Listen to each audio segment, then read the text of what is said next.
കഴിഞ്ഞ ദിവസങ്ങളിലെ സംഘർഷ സാഹചര്യങ്ങളിൽ വലിയ മാറ്റം വരികയും നാളെ ചൊവ്വാഴ്ച ഖത്തറിന്റെ തലസ്ഥാനമായ ദോഹയിൽ ഒരു പ്രത്യേക യോഗത്തിൽ അമേരിക്കയുടെയും ഇറാന്റെയും ഉന്നത വൃത്തങ്ങൾ ചേർന്നിരുന്ന് സമാധാനത്തെക്കുറിച്ച് മാത്രം സംസാരിക്കുകയും ചെയ്യുന്ന ഒരു ഘട്ടമെത്തിയിരിക്കുന്നു എന്ന വാർത്തയാണ് തിങ്കളാഴ്ച നമ്മളെ തേടി മിഡിൽ ഈസ്റ്റിൻ്റെ ഭാഗത്തു നിന്ന് എത്തുന്നത്.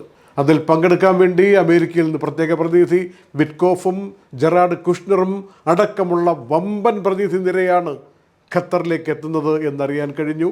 ആദ്യം അതിൽ പങ്കെടുക്കില്ല എന്നൊക്കെ ഇറാൻ്റെ ഭാഗത്തു നിന്ന് അറിയിപ്പ് വന്നെങ്കിലും പങ്കെടുക്കും, ടെക്നിക്കൽ സംബന്ധമായ ചില സൂചനകളിലേക്ക് ചർച്ചകളിലേക്ക് പോകും എന്ന അറിയിപ്പാണ് ഒടുവിൽ കിട്ടിയിരിക്കുന്നത്.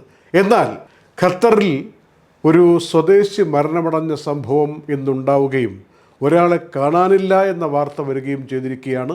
അത് ഒരു ആക്രമണവുമായി ബന്ധപ്പെട്ട് കടലിൽ നടന്നൊരു സംഭവത്തെക്കുറിച്ചുള്ള അതിൻ്റെ തുടർച്ചയായിട്ടാണ് ഈ വാർത്ത വന്നിരിക്കുന്നത്.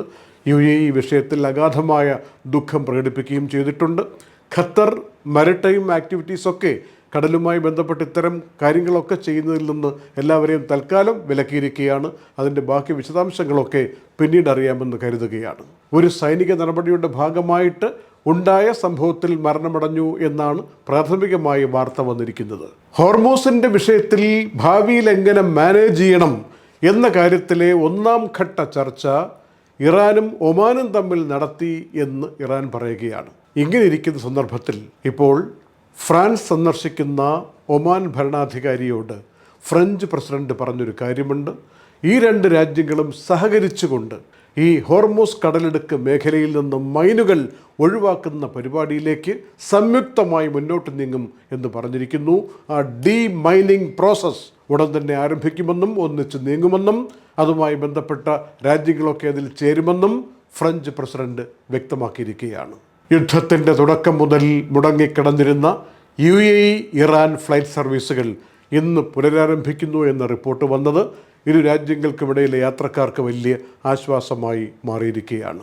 ഷാർജയിൽ ബിസിനസ് രംഗത്തുള്ളവർക്ക് ചില ഫൈനുകളുടെയും നിയമലംഘനങ്ങളുടെയും കാര്യത്തിൽ വന്നിരിക്കുന്ന പിഴകൾ അത് 50% കണ്ട് കുറച്ചു കൊടുക്കാൻ ഒരു ഡിസ്കൗണ്ട് സ്കീം ആരംഭിക്കാൻ തീരുമാനിച്ചെന്ന് ഷാർജ പോലീസ് അറിയിച്ചിട്ടുണ്ട്. അത് ഷാർജ എക്സിക്യൂട്ടീവ് കൗൺസിലിൻ്റെ തീരുമാനപ്രകാരമാണ് ഇങ്ങനെ ഒന്ന് വന്നിരിക്കുന്നത്. 3 മാസത്തേക്കാണ് അതിൻ്റെ കാലാവധി കിട്ടുക. ലൈസൻസ് റിന്യൂവൽ ചെയ്യുമ്പോൾ സെക്യൂരിറ്റി പെർമിറ്റ് ഫീ അടക്കമുള്ള പലതിൻ്റെയും ഫീസ് കൊടുക്കുന്നതിൽ 50% discount ഉണ്ടായിരിക്കുമെന്നാണ്.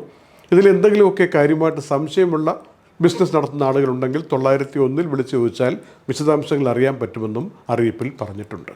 Night updates supported by ELL Properties, Kalyan Jewelers, Gentle Park, Best Quality Linen and Cotton, Lulu Supermarket, Hypermarket and Department Store, Fira Foods, Al Nasood Cargo, Gold Star Rent-A-Car, Dr. Asina's Ayurvedic Clinic, Iron Gold and Diamonds, Choco World, Partha Signature Abu Shagara Sharjah, ABC Cargo and Courier, Hashim Hypermarket.